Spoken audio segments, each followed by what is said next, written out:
Hello there. You are onto the Man-to-Man Session podcast. We raise kings to embrace their masculinity and amplify their influence in the society. Welcome. The Man-to-Man Session podcast is about to begin. Hello, gentlemen. So,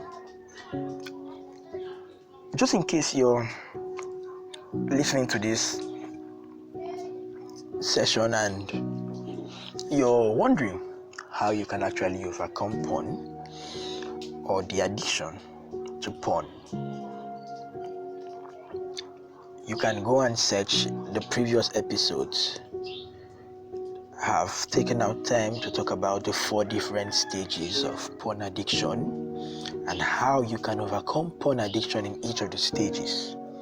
But for today, I want to speak with you about what happens before porn. What happens before porn addiction? What even happens before you even set your eyes on porn? And before you even get addicted to porn? Because you see, when you understand the history of a thing, you can better predict the future. Why do some persons get addicted to porn and some persons don't get addicted to porn? Because you would agree with me that it's not everybody that is addicted to porn. However, why do some persons get addicted to porn and then they easily come out of that addiction? Depends on the stages, depends on the stage which they find themselves before they actually reach out for help. So, but what happens before porn? Come with me. So the most important thing for you to look out for is what I call your introduction. I would have loved to use the word initiation, but it would rather convey a different meaning, right? But your introduction into porn, how were you introduced into the very cinematography called porn? Because you see, porn is actually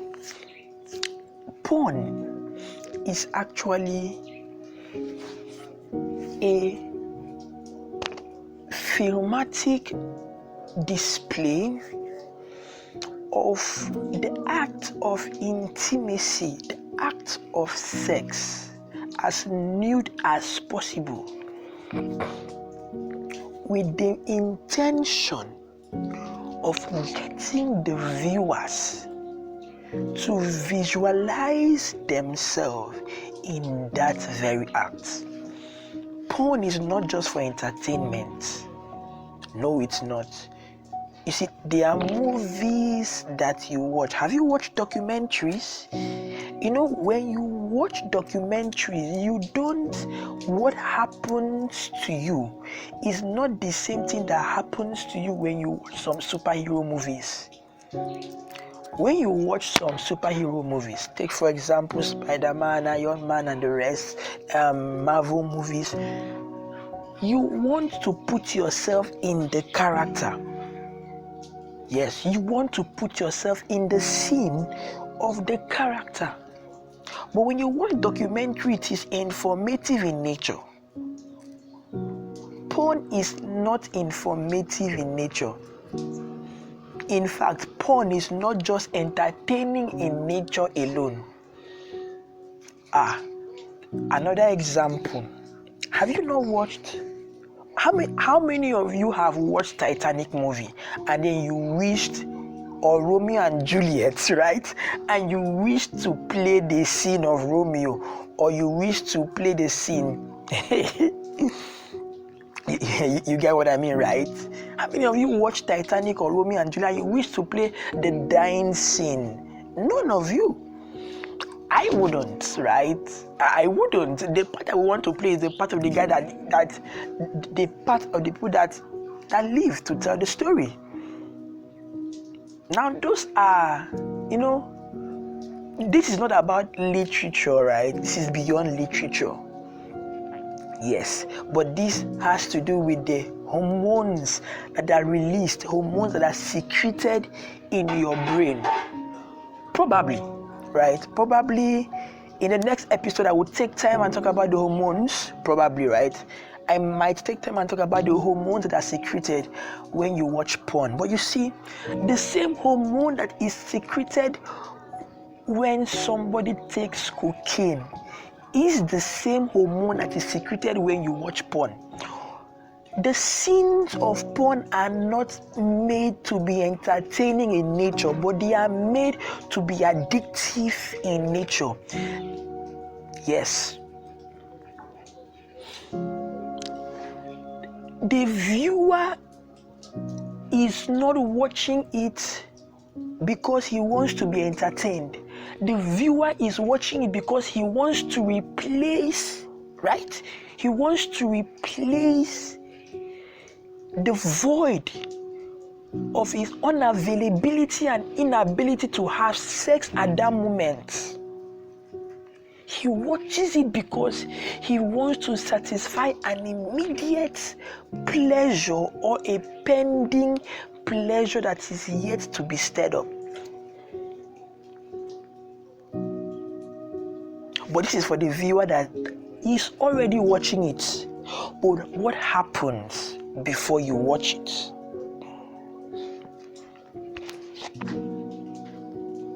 So, but what happens really? What really happens before you watch it? The first thing that happens is that people around you begin to use erotic words. Everything that happens before porn is what I call introduction, right? It's like a baby who is about to enter, an innocent child who is about to enter the world. He's at the fetal stage, right? And he's growing, right? He's growing, right? He's exposed to a lot of things before he eventually forms and then comes out. So people around you begin to use erotic words. And those erotic words begin to stir up curiosity. Take note of the first appearance of curiosity. So you begin to be curious about, okay, what are these erotic words that are being used? So you're exposed to those words which you've never heard before. And you begin to become curious. And you probably go and search them out. What does this word mean? It registers in your memory, right? The second thing that happens is your friends around you begin to talk about sex. So you've never heard people talking about sex. You probably grew up in a home. Nobody mentioned the word sex. Nobody. Your parents, your relatives, they were too careful to ensure that word did not come out from their lips. Nobody mentioned that word sex. Nobody even used any word that connotes private parts or that connotes any position of sex. And you grab it in a conversation that goes on between your colleagues, between your friends, for the very first time. And again, you become curious about what that means. You become curious about what sex means. And in your curiosity, you Google it, right? Just to search, okay, what does this word mean? Because with the world of internet, it's easy for you to pick up searches. So you went and you Googled it. What does this mean? The same thing you did with the erotic words. What does this mean? Your curiosity led you to begin a search. It was actually an innocent search, just in a quest of knowledge, out of curiosity, right? Then the next thing that happens is, of course, this is the normal one. You recall while watching a movie with your family, and at the moment there's a kissing scene. If you have a sharp cousin or a sharp elder brother who is there, he'll quickly fast forward. For me, what usually used to happen is they'll tell me, close your eyes. So you'll be told, close your eyes. Your parents will tell you, eyes, close your eyes. Or they'll just quickly call you to distract your attention, right? But that probably did not help, because one day, unknown to them, you would be watching a movie alone, and now that technology has made it easy that even a 5-year-old has a gadget, you would be watching a movie and the only thing that is there is kissing scene. So the very thing that you were being asked to cover your eyes or they would fast forward, you get to watch it. And out of curiosity, out of curiosity, probably you grew up in a home where you've never seen your parents kissing before. Right? You've never seen anybody kissing before. So, but they made this thing look bad, and when you watch it, it also stirs up curiosity from you. Right? And then you also try to find out, what does this mean? What are they doing? We are not in the generation where kids or where younger people are now called ew. No, it's not ew-wicious anymore. It's desirous now. So this was how you got introduced to it. You watch romance. You watch movies with romance scenes. So probably it was an action movie, but in the midst of the action, there was a little bit of romance introduced. Probably it was a fairy tale movie, but in the midst of the fairy tale, a little bit of romance. Cinderella, as innocent as it was, a little bit, even Shrek, as innocent as it was, a little bit of kissing was introduced, and it stirs up curiosity again.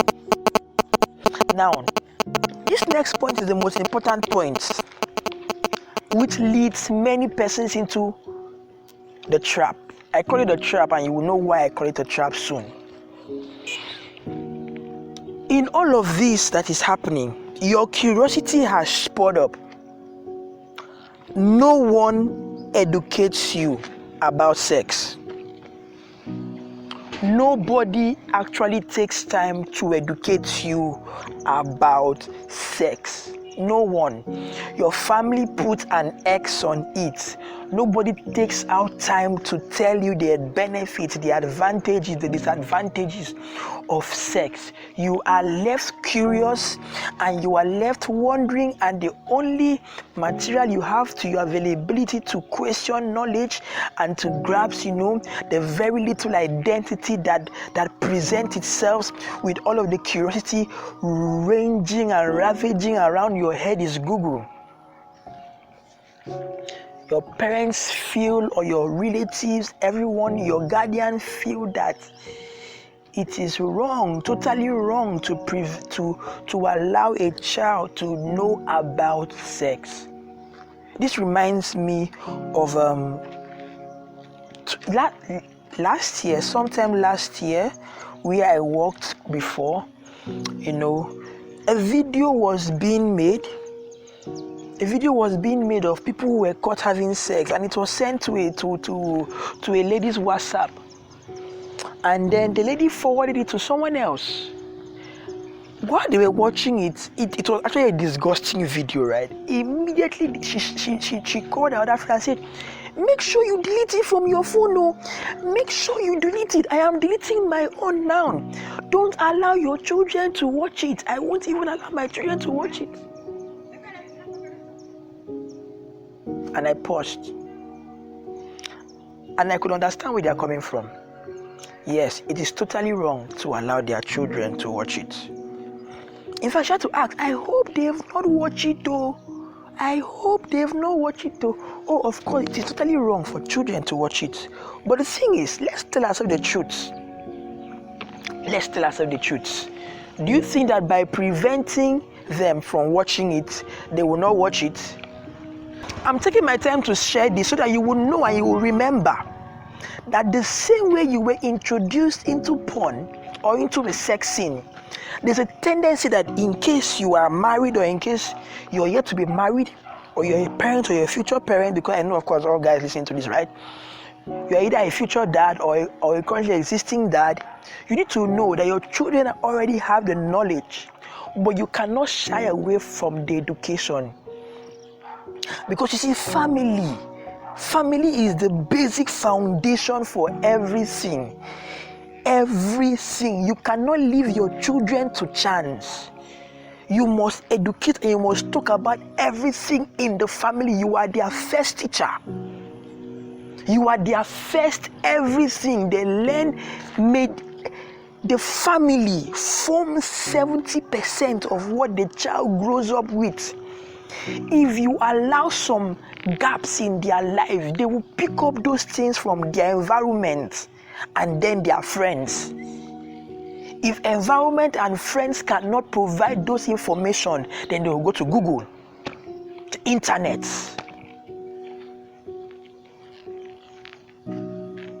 Because for me, I've said it before, I was introduced to a sex scene at the age of 4. How was I introduced to it? In my compound. Right now, when I mean introduced to it, I don't mean the one where you sit down and then you watch it, then you remove your eyes. Out of curiosity, what do these people do? I overheard the noise from my neighbor's room. You know that noise now? I overheard that noise. And I peeped to the window. The window was, a little bit. I peeped to and I could watch. I was watching. See where my curiosity led me? I didn't have a phone back then. So you see, there was a gap of education about sex. Nobody sat you down to teach you about sex.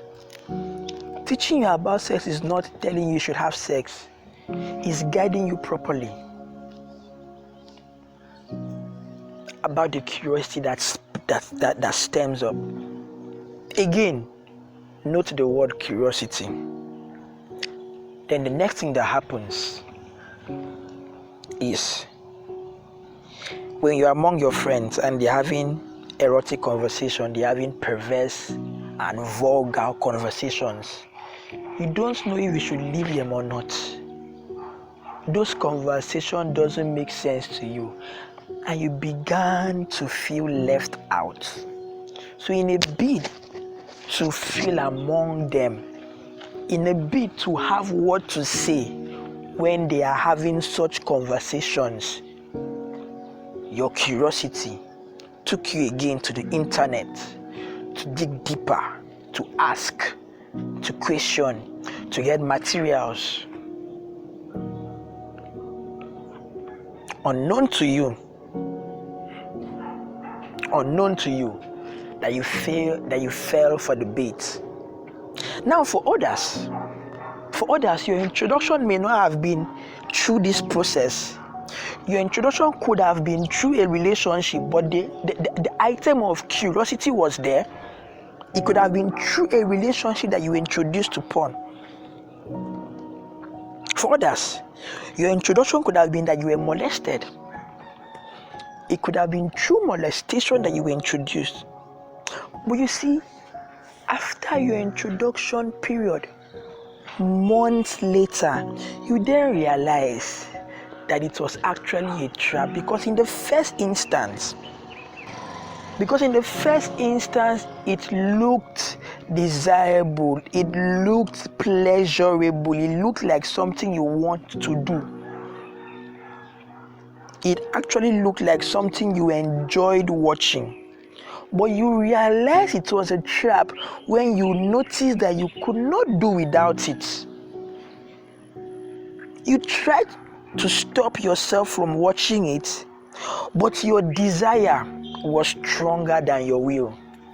The desire to go back to entertaining yourself with the addictive sin of porn was much more stronger than your will.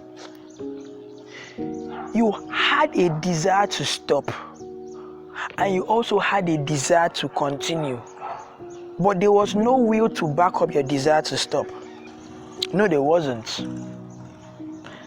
And month after month, days after month, you saw yourself watching porn. It sounds relatable, right? Yeah. So, we are doing something for a couple of guys. We did something November 2022. We actually helped, we organized a virtual boot camp, and we helped 55 young men to overcome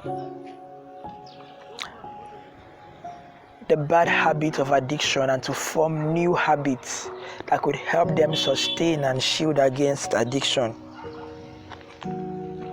It was a virtual boot camp to help those struggling with addiction to porn and masturbation.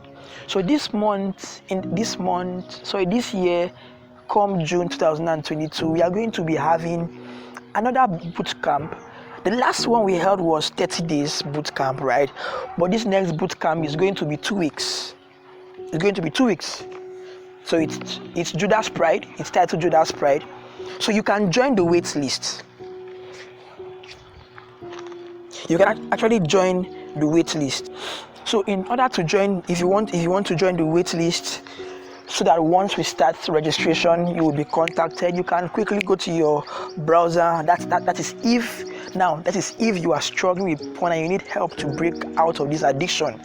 Join the wait list. You can also go and listen to any of the podcasts or any of the previous episodes. It's available, right?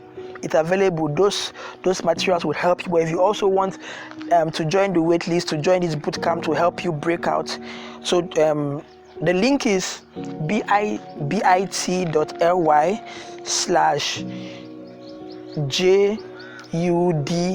now capital letter J, small letter UDAH, capital letter P, small letter RIDE, capital letter WL. So that's bit.ly/Judas Pride WL. I'll take it again. bit.ly/capital letter AU, small letter U, DAHS, capital letter P, small letter RIDE,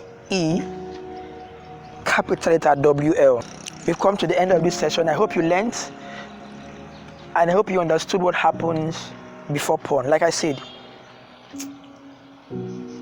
understanding what happens before porn can help you understand why some people struggle or take time in struggling and also take time in breaking out.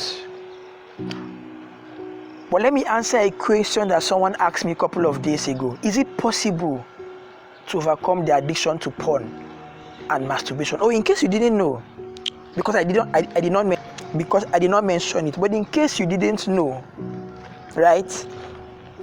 After porn addiction leads to masturbation, or rather after porn, not the addiction now, after porn, after consistently feeding on porn, it leads to masturbation. Yes, it leads to masturbation. So someone asked me a couple of months back, AI, is it possible to stop watching porn and to stop masturbating? Is it possible for someone who is addicted to porn and masturbation to stop? And the answer is simple. Yes, it's possible. We've helped young men. We are still helping young men. If you're in that shoes, we can help you as well. We've come to the end of this session. Thank you so much for listening. Till we come your way again. Cheers.